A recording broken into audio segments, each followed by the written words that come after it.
Here's one that is super overrated, and I hope this saves you some money. You're getting ready to buy a new Mac.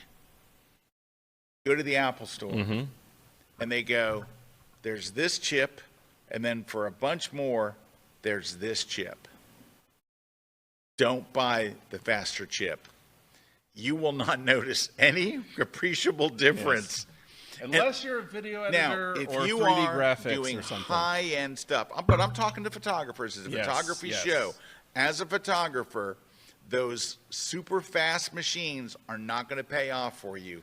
And you're going to be like, I bought the fastest machine and I spent another, I don't know, $400, $500, $600, and you are not going to see a lick of difference from using Lightroom and Photoshop. Overrated. Very, very overrated. And you know, you sit there, you're looking, you're like, well, yeah, I want a really fast machine, and your other machine is going to be plenty fast. In fact, I'm going to tear the roof off it. Unless you are doing, like Erik said, high-end video or high-end music production. You don't even need a MacBook Pro for photography. Save yourself the weight and the money and go get a nice, fast M4 MacBook Air.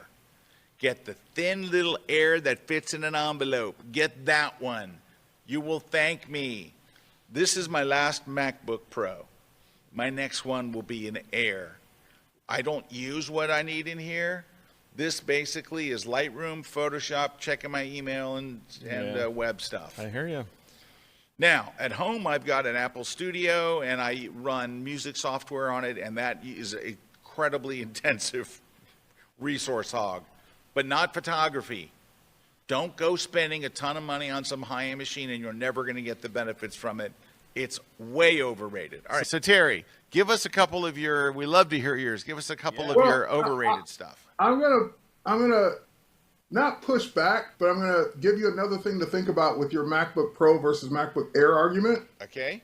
I'm gonna tell you, I went the other way. So I have a work laptop that's a it's the top of the line MacBook Pro for work, and we get them, use them for 3 or 4 years and get a new one.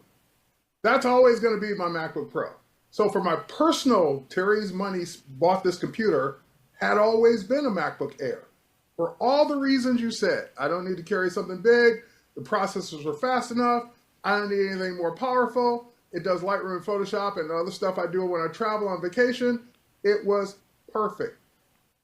But my newest personal computer is a MacBook Pro 14-inch.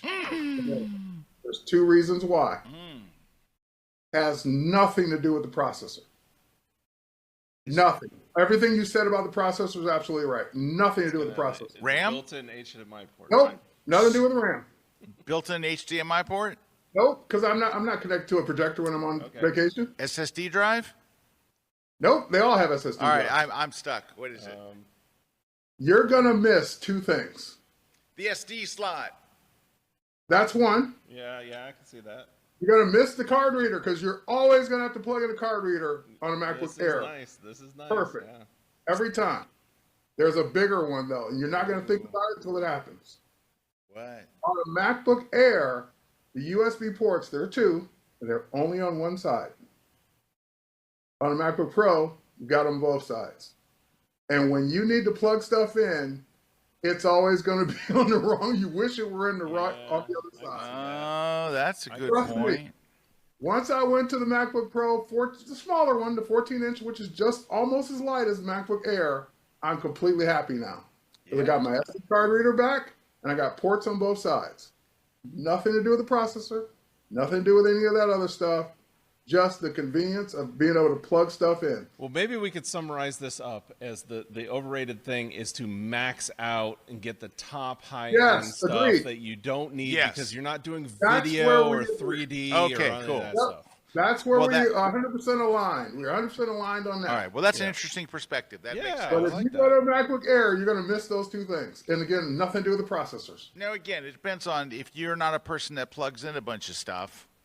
Like if you're like, I don't ever really plug. I know people that don't plug anything in. Yeah. Right? And they're just like. Now, the only thing is with an Air, 2 ports. Right. You've got the reader is a big thing. Because having to plug in something to do an SD card reader, that would get everything I use anymore is SD. right? Yeah. So it's just, you just pop it in, and that is nice. So you know what's bad too? I have so many CF cards, dude. I got CF cards coming out my ears. I don't use them. But I don't use them either.